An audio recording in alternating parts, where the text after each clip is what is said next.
Right now, your CEO is likely practically begging for a creative idea to save the quarter. And, right down the hall, the person who actually has that exact idea is just staring at their screen, completely terrified to say it out loud. Oh, absolutely. They have the solution to the company's biggest inefficiency, but they're absolutely convinced that speaking up is a total waste of time. Or worse, like an actual career hazard. Right. I mean, the graveyard of corporate innovation is just overflowing with those exact unspoken ideas. We love to celebrate this myth of the brainstorming session, The lone genius with the lightning bolt realization. Exactly, yeah. But we entirely neglect the brutal mechanics of how an idea actually survives the corporate gauntlet, especially when those ideas originate from the people who, keep the company running day to day. Okay, let's unpack this. Because the problem isn't a lack of creativity, right? Yeah. Having a brilliant idea without a reliable system to implement it is kind of like having this perfectly coded software update, but absolutely no Wi-Fi connection to push it to the devices. That's a great way to put it. The solution exists, the code is flawless, but the pipeline is just severed.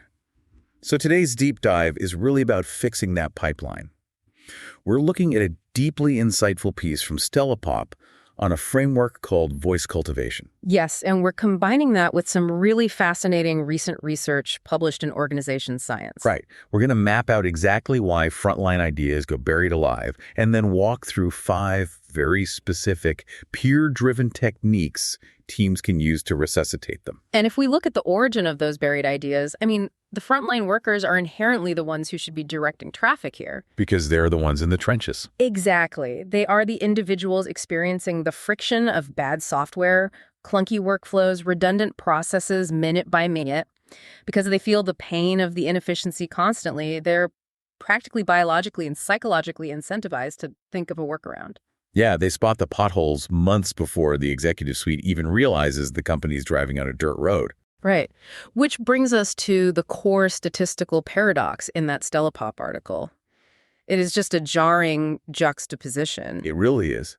As many as 60% of CEOs in the U.S. state that creativity is the #1 leadership quality they look for in their workforce. Top leadership is practically starved for it. Totally. Yet, on the other end of the spectrum, nearly 20% of employees report they would never share their creative ideas with their managers. It's wild. A full 1/5 of the workforce has just opted out of innovating entirely. Wait, so the top bosses are practically begging for creativity, but 1/5 of the workforce is completely silent? Is this just employee paranoia, or is the system fundamentally broken? What's fascinating here is that this silence is actually a learned behavior. It's not paranoia at all. It is pattern recognition. Oh, interesting. So they've been conditioned. Exactly. Employees have been trained by the structure of their environment to keep their mouths shut because modern work culture is infected by something called short-termism. Short-termism. Okay, define that for us. So short-termism is a systemic hyper-focus on immediate survival. It's the intense pressure to get through the week, hit the quarterly quota, just survive the latest fire drill. Right. Nobody's looking at next year. Exactly. The psychological load of short-termism forces the entire organization to ignore long-term problem solving. Nobody has the mental bandwidth to slow down the assembly line and upgrade the machine, even if that upgrade guarantees the machine will run twice as fast next month. Because stopping the machine today means missing today's arbitrary target. Bingo. And to understand the physical roadblock there, we really have to look at the people whose job it is to enforce those arbitrary targets, right? Middle management. Yes, the dreaded middle managers. The organization's science paper you brought in paints a pretty grim picture of the middle manager's actual power. We tend to view them as the villains shutting down creativity, but they are practically operating in a straitjacket.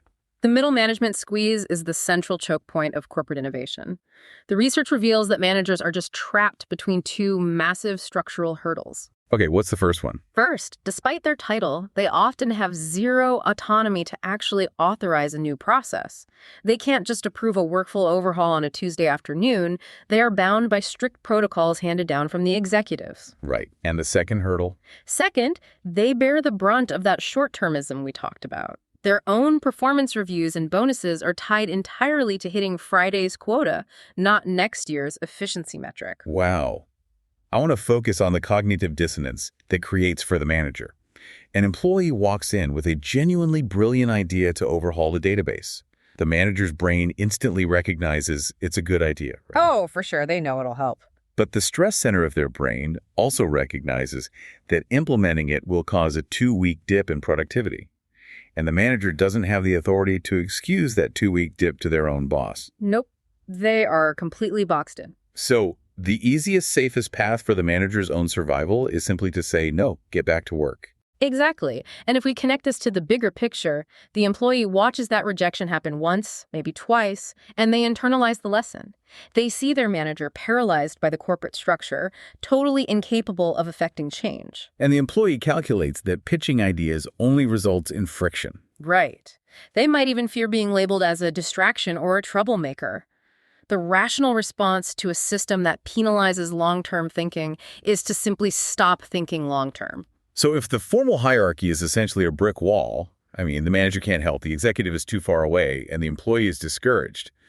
If you can't bypass your boss, but you also refuse to let your idea rot on your hard drive, how does an employee get an idea off the ground without going rogue? The solution has to sidestep the formal hierarchy entirely. It has to become organic and lateral. Lateral, meaning peer-to-peer. Yes. Since the vertical chain of command is broken by short-termism, employees have to rely on the horizontal chain. This is the foundation of the voice cultivation movement outlined in the Stella Pop material. Voice cultivation.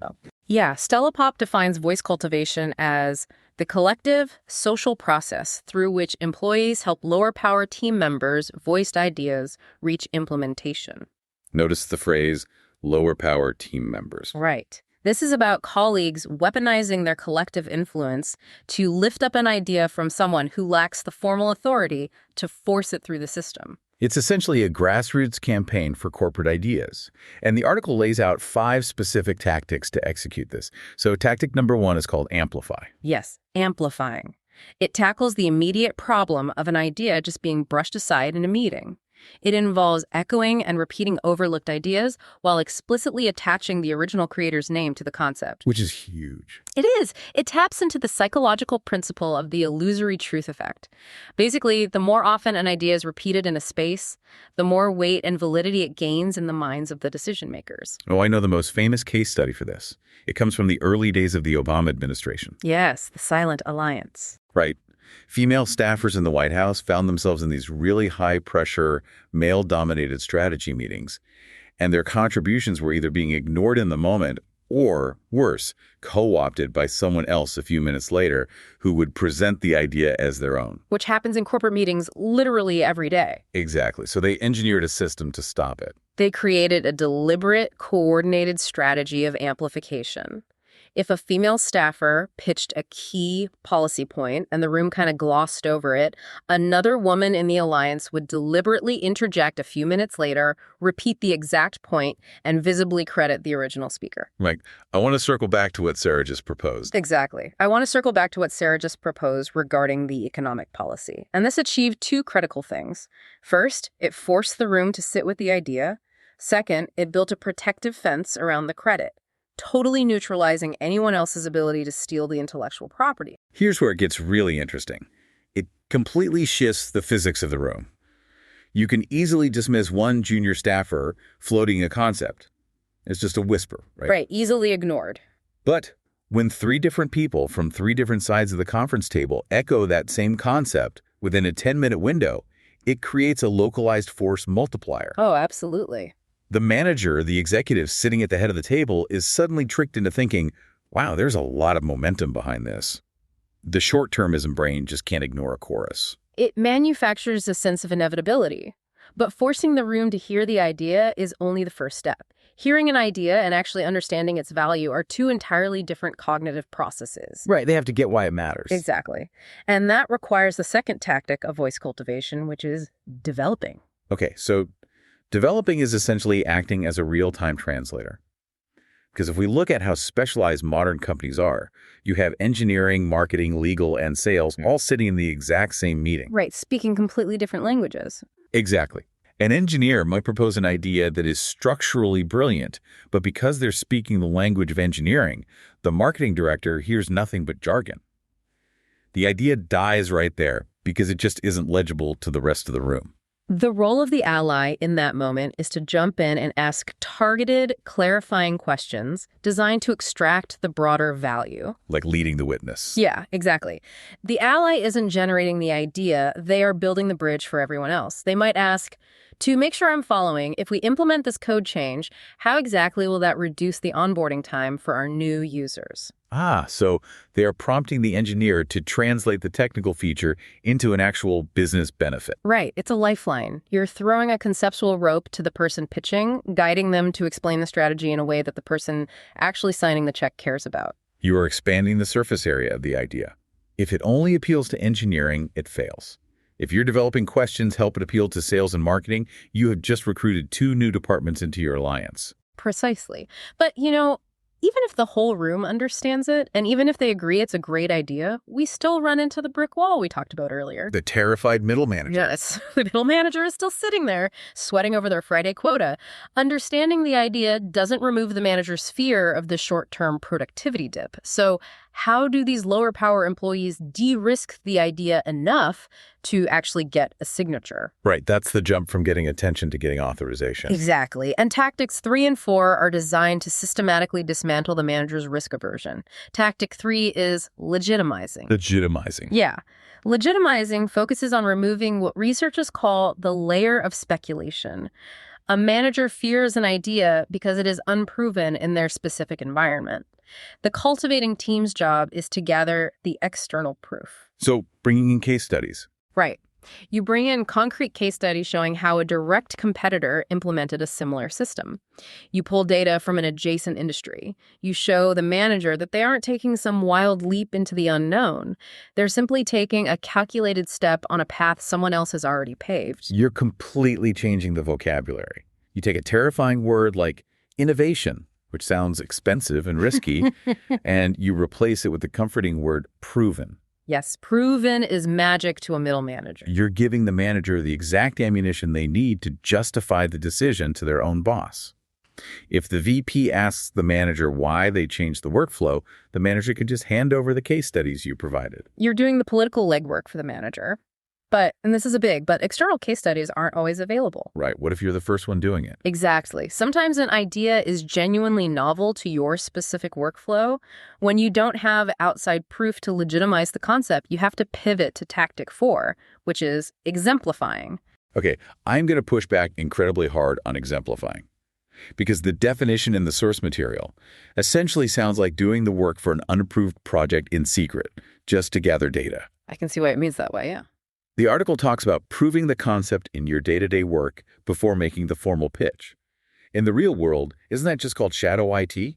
Or going rogue? It's definitely a fine line. If I'm an employee who is already stretched thin, and I decide to spend 3 hours of company time building a rogue database just to prove a point to my boss, I am risking burnout, and frankly, I'm risking getting fired for insubordination. How do you balance collecting data with just doing your regular day job? That tension is exactly why exemplifying is the most delicate of the 5 tactics. But we need to separate going rogue from active observation. Okay, active observation. Right.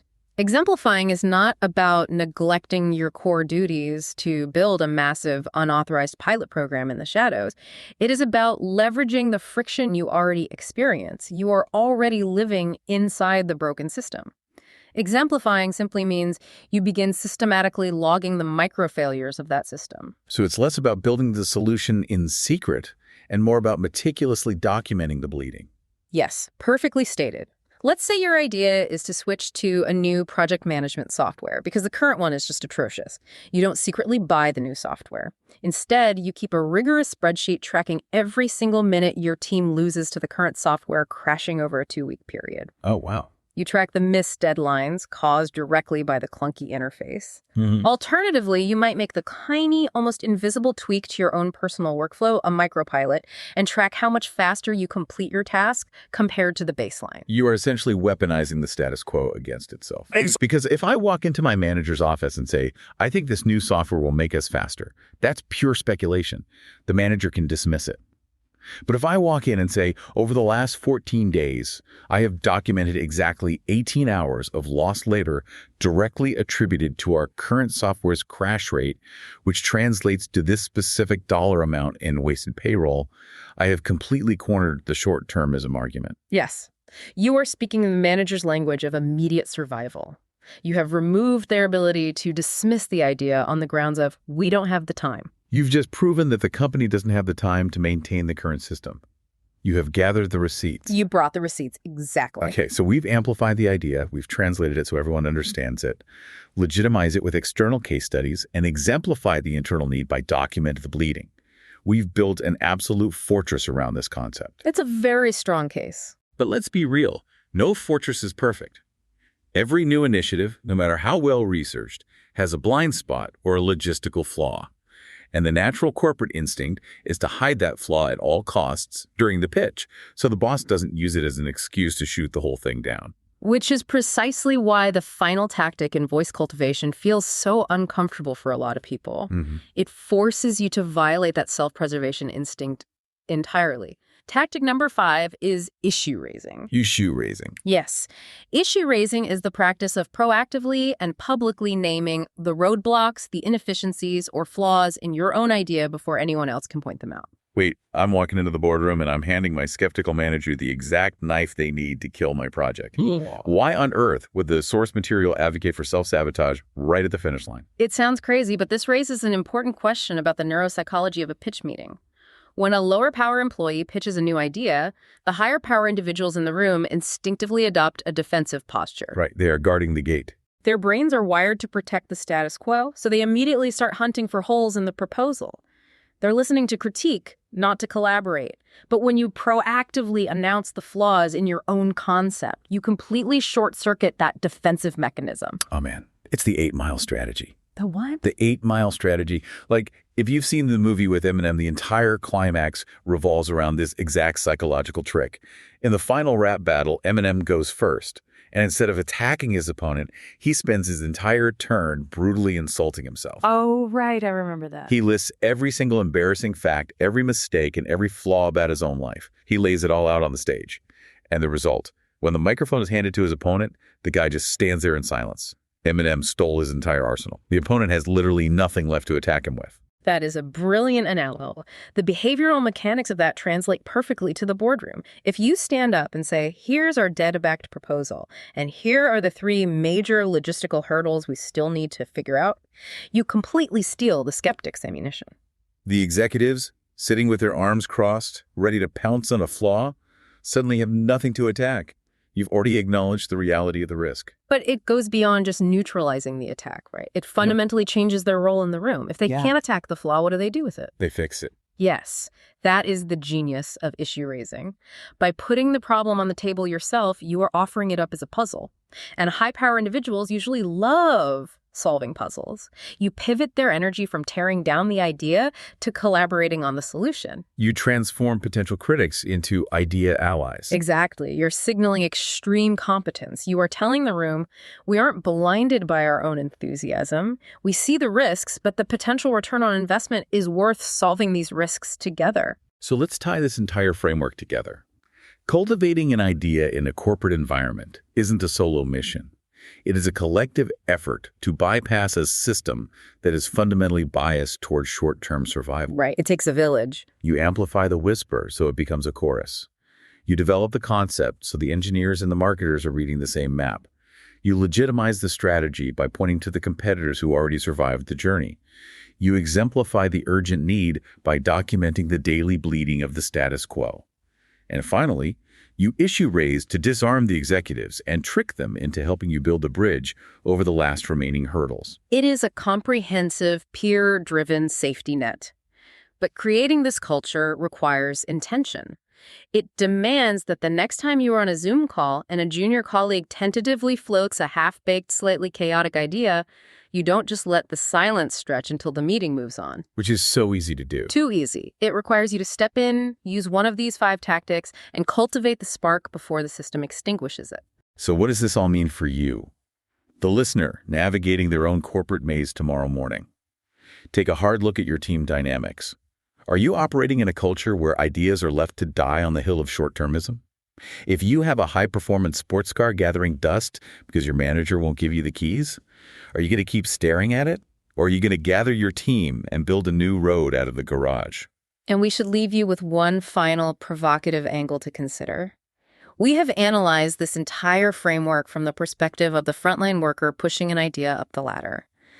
But what if you are the middle manager? We're turning the tables. Right. What if you are the one trapped in that crushing squeeze, desperate for innovation to save your quarter, but shackled by executives above you who refuse to allow any deviation from the short-term mandates? How do you handle that? Well, how could a clever manager subtly, almost secretly, encourage their own team to deploy these 5 rebellious tactics?